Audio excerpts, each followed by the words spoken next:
So this last spring, we backed the Moment Anamorphic Lens Kickstarter campaign, us and about 10,533 of our closest friends. The lens was due to ship in June. We knew that wouldn't be a reality, and that's totally okay. We waited patiently all summer, and then just a few days ago, we got the email. Your order has shipped. But that's when the real waiting began.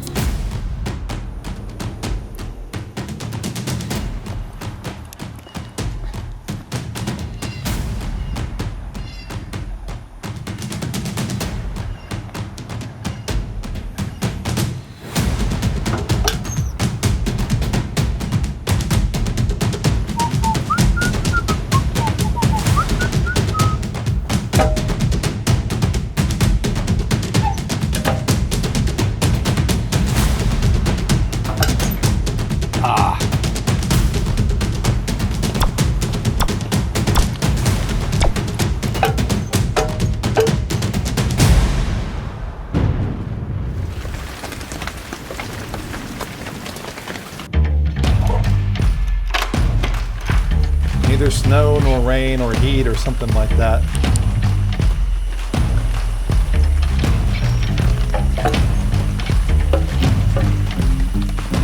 Empty.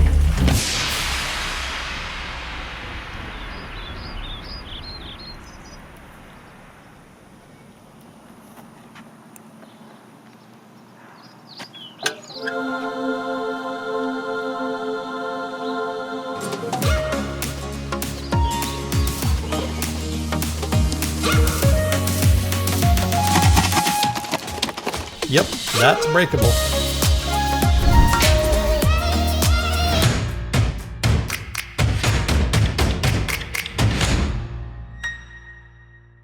Hey guys, the wait is over. So we pre-ordered this on Kickstarter. If you ordered it, yours is probably coming any day now too. So let's get into the unboxing and then some test footage.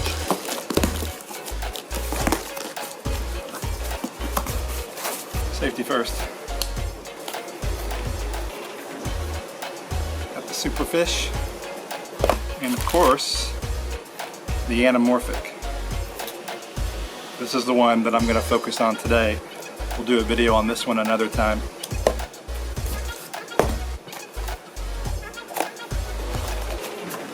There's the lens. Pretty exciting. Comes with the getting started card.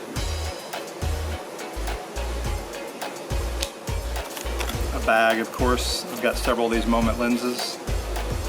Anamorphic 1.33. Lens cap. Alignment guide. If you have a different phone like an iPhone 10 or some Samsungs, I believe, you have to use this. And then the actual lens.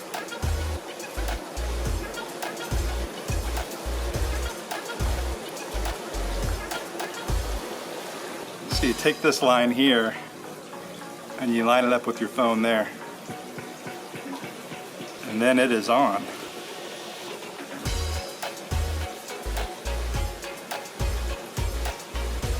Easy to take right back off.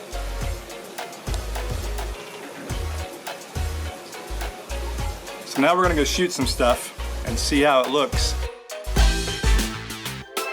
So the very first thing you'll notice of this footage is that it is rainy.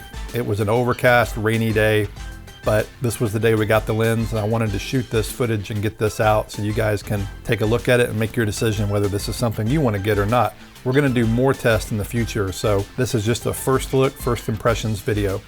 And the very first thing I noticed is this lens does have distortion. Not a fisheye, but definitely a wide lens. You can see the different curves of the straight lines. Not saying that's a bad thing, I'm just saying that with objects close to the camera, close to the lens, they do get a little bit of distortion in them. You can see some nice bokeh there. It's not really oval bokeh like traditional anamorphics. All this footage was shot with FiLMiC Pro in 4K, 24 frames per second, using their flat color profile. And it has not been color graded or color corrected in any way. This is straight out of the camera. If you have a newer phone, you likely have a wide and a tele lens. And that's one thing pretty cool about using the Moment lens system is you can quickly change from the wide to the tele. So all this footage is similar to the stuff I shot earlier but with the tele lens on. Now, using a tele lens in this anamorphic adapter looks more like traditional anamorphic footage to me, because the adapters I've used on traditional DSLR cameras are typically for longer lenses, 50mm and longer. And so this simulates that look more to my eye. The negative though on an iPhone is the tele lens can be problematic. Often when you try to lock the exposure, it'll still shift if high contrast things cross the frame. Evidently this is an Apple thing, not a FiLMiC Pro thing, because it does it in other apps as well. It doesn't do it in the native iPhone app, but using third-party apps is the way to go.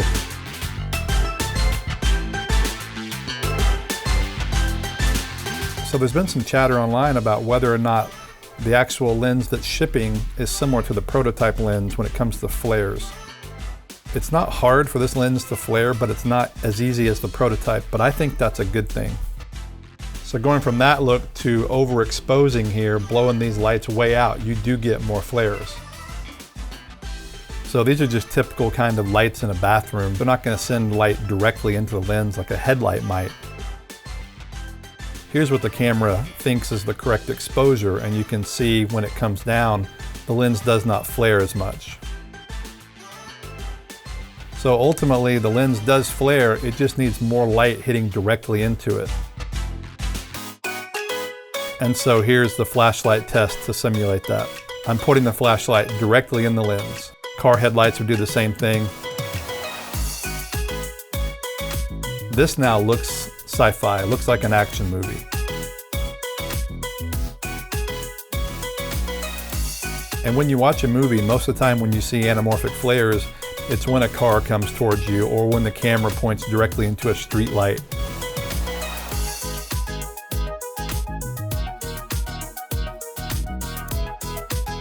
This lens does flare pretty nicely when the light hits directly into the lens. Either passes by it or goes up and down or across it.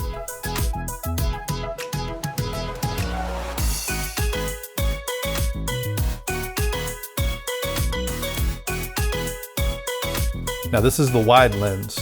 We'll do this exact same thing here now with the tele lens.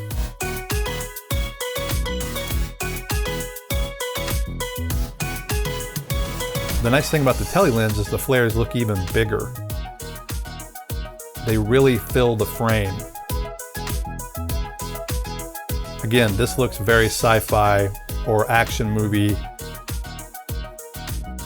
This is a great look for doing any kind of movie or anything in that genre. Now this was just the initial test we did sitting at our house this weekend in the rain. We're going to do a lot more coming soon, including some comparisons between the Moondog Labs, B-Script, and the Moment Anamorphic. So if you're not subscribed to our channel, definitely do that now so you won't miss those upcoming videos.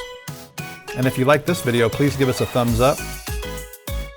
Thanks for watching, and we will see you guys in the next one.